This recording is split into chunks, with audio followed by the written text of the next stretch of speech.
छोड़ दिया हमरा बेटा के तो मालिक मालिक हम ए कारू, ए भीमा, तुन्नू के घसीटने हवेली से बाहर फेंक दे। सनेहा के छूना तो दूर के बात, सनेहा के तरफ से नक्चर उठा के देखते न, ओकरा ही ना कर दे। कहीं गो दिल छई दू गो जान के कारा रखियाई हो भगवान।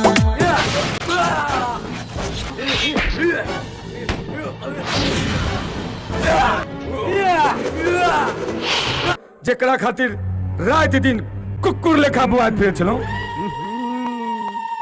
जीजा हमरा कुछ समझ में नहीं आबी हां क्या यहाँ मायन होते कि बिया तेरा किछ नहीं बुझाई तो तोरा बुझल नहीं छौ। आज तोरा जीजा के जीजा बाबा छौ।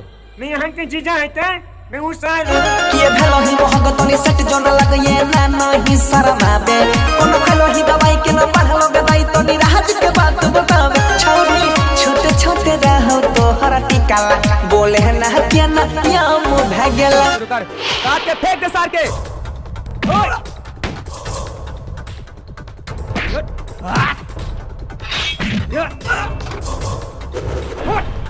तीनों का खोज के ला, साहब के खबर कर।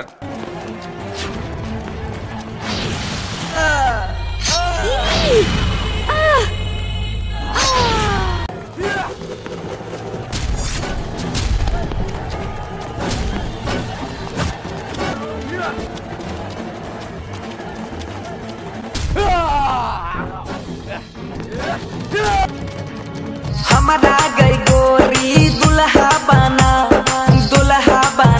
गई दुल्हा बना। हम ही खाना बनाई देब कह में तो गोरा बोदा भाई देब। नहीं मिलते ना टॉगन जी के खेल करते हैं जरूर मिलते हैं।